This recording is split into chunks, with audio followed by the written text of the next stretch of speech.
लेकिन जिस तरह का स्वागत आपने किया उसमें इतनी आत्मीयता थी, इतना आदर था और गलत जो प्रभाव होता है सर ने बहुत खूबसूरती से बताया, बायोलॉजी के माइक्रोबायोलॉजी की है तो किस तरह से हम माइक्रोप्लास्टिक्स जो है क्रिएट कर रहे हैं, परंतु आपने जो भी दिया उसमें आपका जो है लगाव था उसमें। तो सचमुच ही ये जो सारा दृश्य मैंने देखा और आज का जो हमारा जो कार्यक्रम का जो उद्देश्य भी है, जो टॉपिक भी है जिसकी हम बात करते हैं, revamping Indian culture tradition and Indian knowledge system, अगर इसकी बात करते हैं तो मैं सचमुच में ही कहना चाहती हूँ और ये ना सोचें कि मैं आपके लिए बहुत कुछ कह रही हूँ, लेकिन जो हम इंस्टीट्यूशन क्रिएट करना चाहते हैं एनईपी के थ्रू, उस इंस्टीट्यूशन का एक प्रतिरूप मुझे यहाँ नजर आता है और इसके लिए मुबारकबाद मैं सबसे पहले तो मैनेजमेंट को देना चाहूँगी, इंद्रजीत जी को, प्रिंसिपल को और सारे टीचर्स को, और बच्चों को मैं ये कहना चाहूँगी कि आप देखिए कि आप जो है कहाँ से कहाँ तक पहुँच सकते हैं। हम दिल्ली से आए, रांची आए, उसके बाद हमें 1.5 घंटा 2 घंटा यहाँ तक पहुँचने में लगा, लेकिन आप कहाँ जा सकते हैं इसकी आप जो है कल्पना तभी कर सकते हैं जब आप देखेंगे कि महामहिम द्रौपदी मुर्मू जी वो कहाँ पहुँच गई है, अपने कल्चर को लेकर के कहाँ कहाँ जा सकते हैं। लेकिन मॉडर्न एजुकेशन जो यहाँ पे जो एजुकेशन कॉलेज है और एजुकेशन को बहुत खूबसूरती से वो दे रहे हैं, तो वो भी जरूरी है। एक सुमेल जो फ्यूजन का जो आपने कंसेप्ट रखा, वो कंसेप्ट जो है आपको अपने जीवन में उतारना पड़ेगा, चाहे एजुकेशन कहीं से भी हो, लेकिन एजुकेशन को ग्रहण करें और उसमें तालमेल बिठाएं, लेकिन जो है अपना जो नॉलेज सिस्टम है उसको जो है आप सर्वोपरि रखें हर चीज में। यहाँ पे सर ने कहा कि कल्चरल जो है स्टडीज की बात है या फिर उसको एक डिसिप्लिन बनाने की जरूरत नहीं है। मेरे ख्याल से ऐसा होना चाहिए कि हर एक डिसिप्लिन में जो हमारे कल्चर का समावेश होना चाहिए। जो भी डिसिप्लिन आप जो है, चाहे आप पर्यावरण पढ़ें, चाहे आप पॉलिटिक्स पढ़े, मैं पॉलिटिकल साइंस की बात करूंगी अभी थोड़ी देर में, लेकिन मैं रामायण के लिहाज से करूंगी। आपने जो दिखाया वो फोक था, जो जनमानस में बैठा हुआ है, हमारे ही कंजूम जो है वो हमारे पास कल्चर जहाँ पे चेंज होता है वहाँ पे रामायण के रूप से थोड़े फर्क हो जाते हैं, लेकिन भावना एक ही है। तो उस भावना को जो है हमें अविरल जो है वो आगे चलनी है। इंडियन नॉलेज सिस्टम क्या है? इंडियन नॉलेज सिस्टम ये है कि एक पीढ़ी से दूसरी पीढ़ी तक जो प्राचीन नॉलेज है और जो समानता जो आज की नॉलेज है, कंटेम्पररी नॉलेज है, वो भी जाए, दोनों चीजें जानी, एक पीढ़ी से दूसरी पीढ़ी तक हमें स्थानांतरित करनी है, उनको ट्रांसफर करना है। तो और ये हमें कहाँ मिलेगी? एक हमारे साहित्य की जो धारणा है, साहित्य की धारणा में भी हमारे पास है। साहित्य की धारणा में अगर मैं देखूं तो लिखित जो है उसमें वेद भी है, उसमें रामायण भी है, महाभारत भी है और कई धर्मों में भी है, सिख धर्म में, जैन धर्म में, बौद्ध धर्म में लिखित कुछ ना कुछ हमें मिलता है, जैसे या गुरु ग्रंथ साहब में है या और भी बहुत सारी जो धर्म ग्रंथों में है, और कुछ मौखिक जो है वो धारणाएं भी हमारे पास में है। वो अवधारणाएं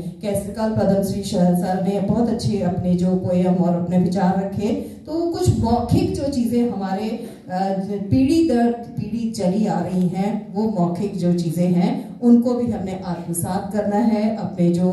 उसको कैरिकुलम में डालना है, उसको सोचना है और हर चीज को जड़ निर्णय तब लेना है, क्योंकि आपके पास में आप युवा शक्ति हैं और आगे जाकर के आपके पास बहुत सारी जो चीजें हैं, जैसे सर ने, राजेश जी ने कहा कि हम तो पीता हुआ कल बनने वाले हैं जल्दी, क्योंकि लेकिन समाज को जो है, यूथ को जो विकसित भारत 2047 जो है उसको आप लेके जाएंगे आगे। तो ये अपनी जो कल्चर है उसको साथ लेके चलिए। तो इस लिहाज से मैं जो कुछ रामायण में से जो कुछ बातें ऐसी आपके सामने रखूंगी कि क्योंकि मैं पॉलिटिकल साइंस जो है मेरा विषय है, तो उसमें जो रामायण को अगर हम देखें तो ठीक है, लोग जनमानस में है, आत्मा भी हमारी उसमें है, क्योंकि धर्म है, मर्यादा भी है, आचार विचार भी है, उसमें सब कुछ है, लेकिन जो राजनीति की कुछ ऐसी गूढ़ बातें जो आज के समय में बहुत रेलेवेंट है, बहुत सार्थक है, वो भी हमें वहाँ पे प्राप्त होती हैं। तो हमें जो इन धर्म ग्रंथों का अध्ययन तो करना है, सिर्फ जो है धर्म से के समझ के नहीं, लेकिन धर्म के साथ साथ हमें ये भी समझना है कि ये जो है हमें आज के लिए क्या शिक्षा दे सकती है और आज हमारी क्या गलतियां हैं और उन गलतियों को हम कैसे सुधार सकते हैं। तो ये सुधार जो है ये सब हम पुराने ग्रंथों में से जो है हम ला सकते हैं। तो एक युग की अवधारणाओं, संस्कृति, इन सब का प्रतीक तो रामायण है ही, लेकिन आज की जो युग में जो अवधारणाएं हैं जो जिसमें कुछ खामियां भी आ गई हैं उनको बदलने के लिए भी उसका प्रतीक रामायण के जो है बन सकता है। अगर इसकी समीक्षा हम करते हैं तो इसमें बहुत सारी चीजें हैं। काव्य का अलौकिक आनंद भी इसमें है और साथ ही जीवन की नाश्वरता जो बताने, क्योंकि जीवन तो उसका न जो है आना जाना लगा ही रहेगा, उसको बताने का दर्शन भी इसमें है। जो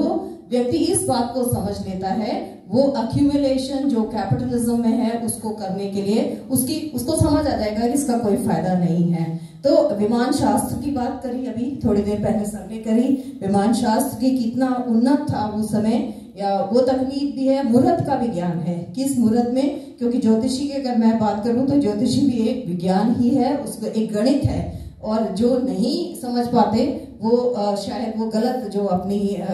जो भविष्यवाणी कर देते हैं। और औषधि का प्रयोग भी इसमें है। संजीवनी बूटी लेने गए, वो बूटी में जो है क्या था उसमें, तो कहाँ से उन्होंने ली, तो हमें ज्ञान नहीं है सिर्फ, तो हमें राजनीतिक सिद्धांतों को अगर हम ढूंढने का प्रयास करेंगे तो हमें वो बड़ी खूबसूरती से इसमें मिल जाएंगे। तो रामायण में शासन प्रणाली ये भी है, व्यवस्था, न्याय व्यवस्था, इन सब की बातें हुई हैं। और अगर हम देखें तो न्याय जो है तो उसमें दंड की व्यवस्था जरूरी है, क्योंकि न्याय होने के लिए या लोकहित जो है, राजनीति का उद्देश्य है लोकहित, सबका कल्याण, ये जरूरी है। लेकिन सबका कल्याण अगर नहीं हो पाता और कुछ विषम परिस्थितियां आती हैं तो दंड की बात भी इसमें है। और दंड जो ऐसा है कि दंड को हमें राजनीति के माध्यम से या न्याय के माध्यम से या कानून के माध्यम से इसको हटाना होता है। तो आज हम देखें दंड की स्थिति क्या है, लेकिन उस समय ऐसा नहीं था। जो नीति निर्माताओं की जो है भूमिका बहुत अहम थी और दंड जो है न्याय